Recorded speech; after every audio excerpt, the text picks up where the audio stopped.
नमस्कार. अर्थातच मी भागवत जाधव. आज आपण विषय घेतलेला आहे पारनेर तालुक्याचा सारीपाट. पारनेर तालुक्याच्या सारीपाटामध्ये 2-3 विषय आहे. एक बिबट्याचा प्रश्न आहे, त्याच्यानंतर राजकीय जे स्पर्धक आहे एकमेकाचे, त्याच्यातून मी आधीच सांगितलेले की पारनेर तालुक्याची पुढची आमदारकी स्थानिक स्वराज्य संस्थेमधूनच पुढे येणारे लोक असणारे जे पारनेर तालुक्याचे आमदार होणार आहेत. आता बिबट्याच्या प्रश्नावरती बोलताना ज्या पद्धतीने रस्ता रोको झाला, त्याच्यामध्ये अनेक नेत्यांनी आक्रमकपणे आपली भूमिका मांडली आणि हा प्रश्न दिवसेंदिवस बिकट होत चालला आहे. दाते सरांनी सुद्धा विधिमंडळात हा प्रश्न मांडलेला आहे. एक गोष्ट आहे की त्या प्रश्नाकडं गांभीर्याने बघावं लागणार आहे आणि 2-3च प्रश्न आहे की बिबट्या पकडला गेल्यानंतर तो कुठं सोडला जातो, त्याच्यानंतर त्याला पकडण्यासाठीच्या उपाययोजना किती आहेत, पिंजरे किती आहेत आणि एकूण संख्या किती आहे. ह्या सगळ्या प्रश्नांची एक रीतसररित्या, एक ढोबळमानाने नाही, रीतसररित्या अतिशय व्यवस्थितरित्या त्याची मांडणी झाली पाहिजे आणि त्याच्या पद्धतीने इम्प्लिमेंटेशन झालं पाहिजे. आता ह्या प्रश्नाकडं आपलं गांभीर्याने लक्ष आहे. आपण त्याच्याबद्दल नेहमीच बोलत असतो. आता आपण येत आहोत पारनेर तालुक्याच्या राजकीय परिस्थितीवरती. एक गोष्ट ध्यानात घ्या, निलेश लंके यांचं वादळ ज्या पद्धतीने रोखलं गेलं आणि दातेसर आमदार झाले, त्याच्यामध्ये अनेक लोकांचे हात आहेत, अनेक लोकांनी त्याच्यासाठी परिश्रम घेतले होते. परंतु पारनेर तालुक्याची आमदारकी ही सहजासहजी कोणाला भेटत नाही. पारनेर तालुक्याचा आमदार होण्यासाठी प्रारब्ध, भाग्य ह्या सगळ्याच गोष्टी लागतात. परंतु आजच्या घडीला पारनेर तालुक्याची रचना जर तुम्ही बघितली तर प्रत्येक नेत्याला कोणी ना कोणी टेकू दिलेला आहे. म्हणजे उदाहरणार्थ घ्यायचं ठरलं तर निलेश लंके यांच्या पाठीमागे शरद पवारांचा वरदहस्त आहे. दाते सरांच्या पाठीमागं अजितदादा आणि विखे परिवाराचा अतिशय व्यवस्थितरित्या वरदहस्त आहे. सुजित झावरे यांना निश्चितपणे आता शिंदे गटाने म्हणजे एकनाथजी शिंदे साहेब यांचा वरदहस्त आहे. त्याच्यानंतर उद्धव बाळासाहेब ठाकरेंची शिवसेना, कोणी काही म्हणलं तरी पारनेर तालुक्यामध्ये शिवसेनेचे 2 गट आहेत आणि उद्धव बाळासाहेब ठाकरेंची शिवसेनेचा जो गट आहे त्याच्या बाबतीत मुंबई महानगरपालिकेच्या निवडणुकीनंतर पश्चिम महाराष्ट्रात त्याचे वेगळे पडसाद उमटणार आहे किंवा एक वेगळ्या पद्धतीने त्यांचं राजकारण पुढं चालणार आहे. मी आजही सांगतो की मुंबई महानगरपालिकेचा इफेक्ट हा कोकणात सगळ्यात पहिल्यांदा दिसेल, मराठवाड्यात आणि पश्चिम महाराष्ट्रात त्याच्यानंतर दिसणार आहे.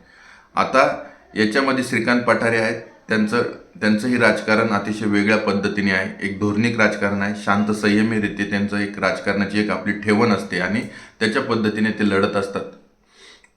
त्यांचाही संघर्ष फार मोठा आहे. आता ह्या सगळ्या दृष्टीने आपण ज्यावेळेस बघतो त्यावेळेस पारनेर तालुक्याच्या आमदारकीच्या बाबतीत नगरचे जे गावं जोडले गेले आहेत तिथूनही काही नेते आहेत, तेही उभे राहणार आहे.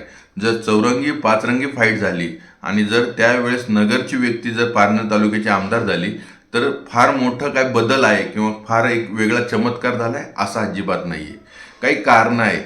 मी ज्यावेळेस मागच्या सारीपाटामध्ये सुजित झावरे आणि दाते सरांबद्दल बोललो होतो तर त्याच्या बाबतीत खाली काही लोकांनी कमेंट केलं होते की वडिलांच्या पुण्यावरती किती दिवस पुढे चालणार. निश्चितपणे तुमचं बरोबर आहे की वडिलांच्या पुण्यावरती फार दिवस चालता येत नाही. परंतु राजकीय दृष्ट्या बघितलं तर सुजित झावरे यांना सगळ्यांनी एकाकी पाडण्याचा प्रयत्न केला आणि त्याच्यानंतर ज्या पद्धतीने त्यांनी एकनाथजी शिंदे यांच्या शिवसेनेत प्रवेश केला आणि एक आपली ताकद दाखवली आणि ती ताकद दाखवताना त्यांनी अतिशय यशस्वीरित्या ती ताकद दाखवलेली आहे.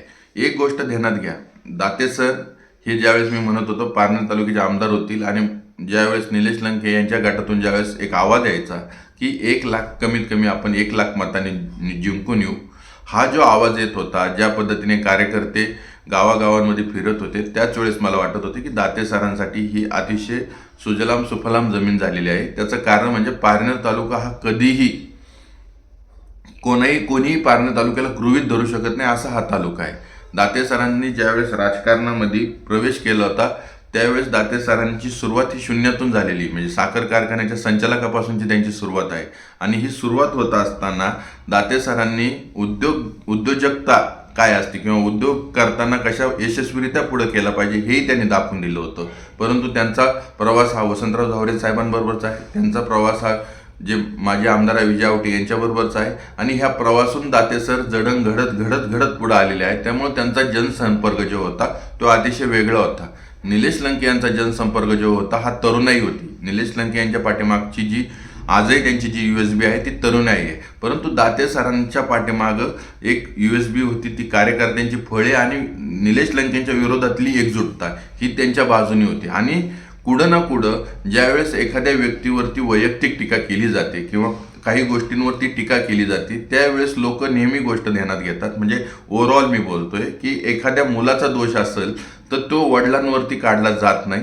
ही एक क्वालिटी असती लोकांची. जनमानसांमध्ये नेहमी लोक असं म्हणतात की मुलगा चुकला वडील पुढं. आणि ज्यावेळेस फाइंड आउट करताना ज्यावेळेस अशा गोष्टी केल्या जातात किंवा बिलो द बेल्ट अशा ज्यावेळेस टीका केल्या जातात, त्याचा फायदा होतो, तोटा कधी होत नाही. आणि त्याचा फायदा अशा पद्धतीने झाला की बॅक म्हणजे एखाद्या माणसावरची जी एखादी टीका असते ती टीका लोकांना जर आवडली नाही तर लोक ते मतदार रूपी त्या माणसाच्या पाठीमागे उभं राहतात. तेच दाते सरांच्या बाबतीत झालं. परंतु सुजित झावरे आणि दाते सर हे एकत्र राहण्यातच एक वेगळी वलय होतं. कारण की भाळवणी गट आणि टाकीडोकेश्वर गट ह्या दोन्ही गटांमध्ये दोघंही आपापले हे बालेकिल्ले मानतात. आज सुजित झावरे यांनी पारनेरच्या राजकारणात जे लक्ष दिलंय त्याचं कारण म्हणजे सुजित झावरे यांचा स्वतःचा कॉन्फिडन्स आहे की ह्या दोन गटात मी कोणालाही ऐकू शकत नाही. दाते सरांचाही स्वतःचा कॉन्फिडन्स आहे. त्यामुळंच असं अनेकांना असं वाटत असेल की वडिलांची पुण्य कुठपर्यंत टिकणार आहे. परंतु एक गोष्ट ध्यानात घ्या, सुजित झावरे यांची कामाची पद्धत ही वेगळी आहे. त्यांनी कामाची पद्धत बदलवलेली आहे. इतके दिवस राजकारणात विरोधात राहून जनमानसातला संपर्क टिकवणं ही साधी सरळ सोपी गोष्ट नसती. आणि हे करत असताना आज सगळे विरोधात असताना सुद्धा कोणतंही पद नसताना सकाळी उठून जनमानसातला जनसंपर्क वाढवणं आणि त्याच वेळेस एकनाथजी शिंदे यांच्या माध्यमातून विकास कामं करणं अशा दुहेरी जोडीवरती सुजित झावरे चाललेले आहे. वसंतराव झावरे साहेबांचं राजकारण वेगळं होतं. वसंतराव झावरे साहेब ना विखे गटाचे होते ना थोरात गटाचे होते. वसंतराव झावरे साहेब जरी शरद पवारांबरोबर असले तरी ते अलिप्तवादी होते. त्यांनी कम्युनिस्टांशी संघर्ष केला. त्यांनी त्या त्या काळातील त्या त्या जनतेतील त्या त्या लोकप्रतिनिधींशी संघर्ष करताना एक वेगळं वलय ठेवलं होतं. त्यांचं राजकारण हे घोंगडी बैठकीवरचं असायचं.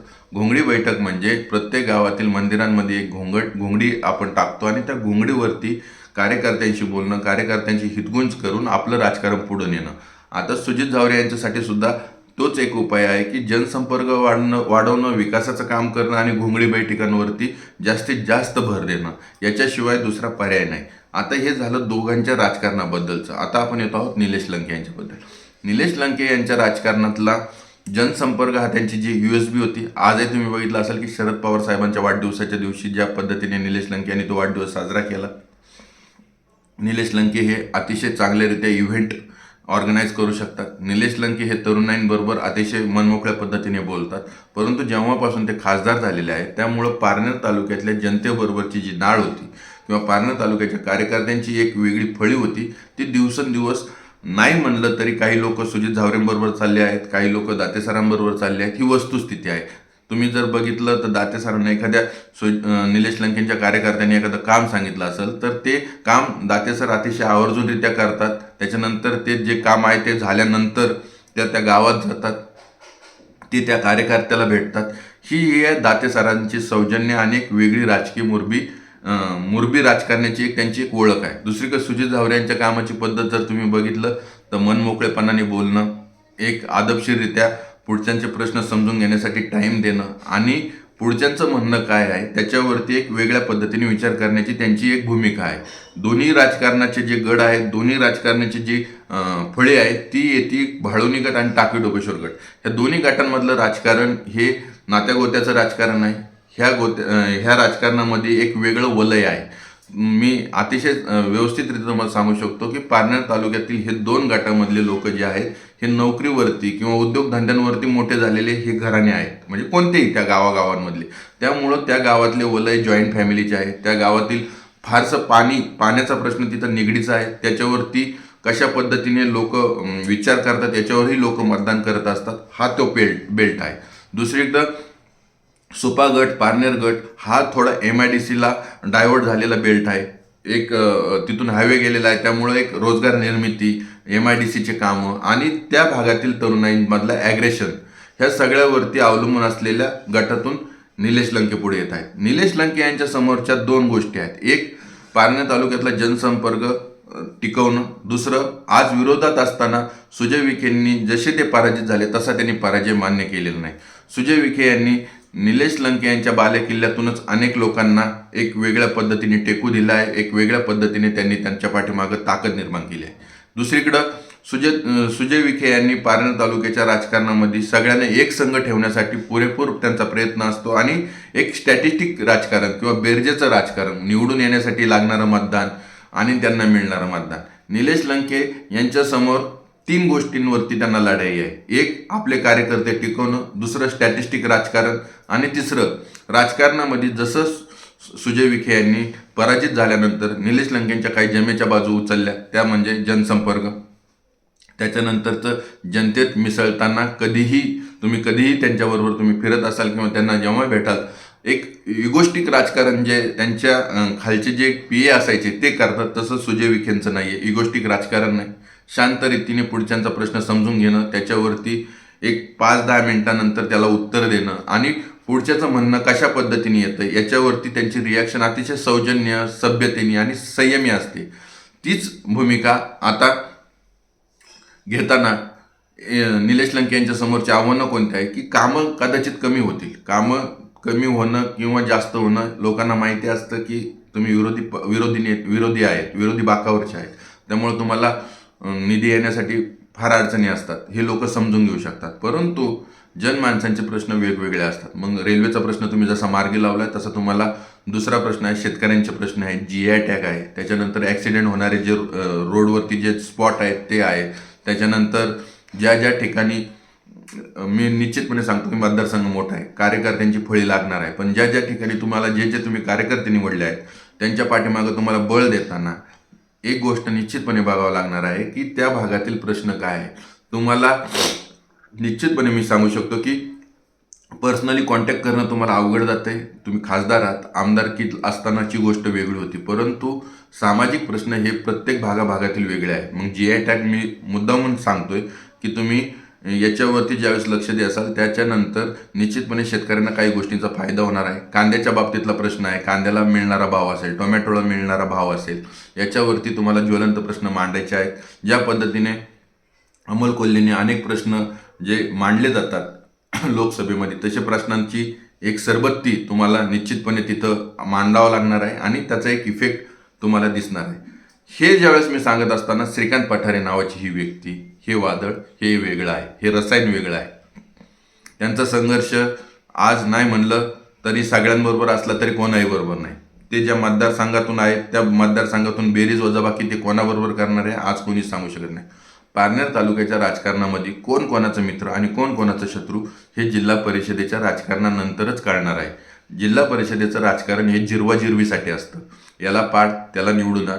परंतु ह्या जिरवाजिरवीच्या राजकारणामध्ये प्रत्येक जण आपली ताकद तपासणार आहे. त्याचं कारण म्हणजे काय की पारनेर तालुक्याचा पुढचे आमदार हे जिल्हा परिषदेच्या राजकारणातूनच मिळणार आहे. मग दाते सर आपली ताकद कशा पद्धतीने पुढे नेत आहेत, सुजित झावरे आपली ताकद कशा पद्धतीने पुढे नेत आहेत, निलेश लंके आपली ताकद कशा पद्धतीने पुढे नेत आहेत. आणि 2-4 नेते असे आहेत की त्यांना फक्त आपल्या गटातून निवडून यायचं आहे, कारण की त्यांना पूर्ण पारनेर तालुका ओळखतो. असे जे काय आहेत मग त्याचे श्रीकांत पठारे आहेत, अनेक नावं आहेत, मी प्रत्येकाचं नाव घेत नाही, परंतु ह्या सगळ्या लोकांना आपल्या गटातून निवडून येऊन आपली ताकद दाखवायची आहे. मग हे दाखवत असताना, हे करत असताना पारनेर तालुक्याचे विकासाचे पॉईंट कोणते, पारनेर तालुक्याच्या विकासाच्या पॉईंटवरतीच बोलत असताना जो आता सर्वसामान्य जनतेमध्ये पायदंडा पडलेला आहे की जनसंपर्क, पारनेर तालुक्यातल्या राजकारणामधला सगळ्यात मोठा केंद्रबिंदू आता येणाऱ्या काळातला जो असणार आहे तो जनसंपर्क असणार आहे. त्याच्यानंतर विकासाची कामं असणार आहे. पारनेर तालुका आणि श्रीगोंद्याचं राजकारण जवळजवळ आता मिळतं जुळतं झालेलं आहे. पारनेर तालुक्यात अनेक नेते आहेत, अनेक नेत्यांकडे व्हिजन आहे, परंतु ते व्हिजन असताना सत्ता प्रत्येकाकडेच असते असं नाही, परंतु त्याच्याबरोबर लागतो तो जनसंपर्क. ज्या माणसाकडं व्हिजन आहे आणि ज्या माणसाचा जनसंपर्क चांगला आहे, ज्या माणसाची लोकाभिमुख भूमिका याच्या पुढे राहणार आहे, तीच व्यक्ती पारनेर तालुक्याची पुढची आमदार होणार आहे, हे निश्चित आहे. तुर्तास धन्यवाद.